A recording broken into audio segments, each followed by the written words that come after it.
case briefs, and so much more. LSData's got what you're looking for.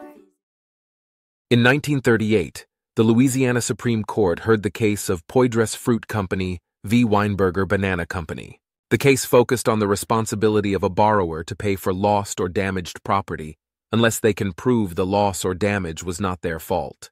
The Weinberger Banana Company had chartered the steamship Gaston from the Poydras Fruit Company for 3 months, taking on the responsibility of the ship's maintenance, operation, and repair.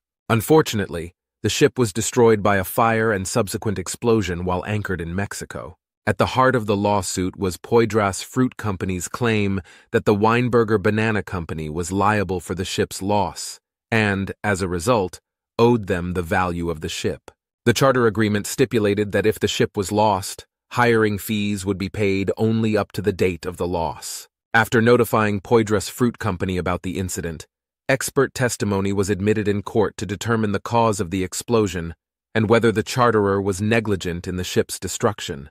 The court held that the Weinberger Banana Company was indeed liable for the loss of the ship's value due to their negligence. Consequently, the Louisiana Supreme Court overturned the lower court's decision and ordered the charterer to pay the plaintiff $7,500, as well as 5% interest per year from November 17, 1936, and legal costs associated with the case.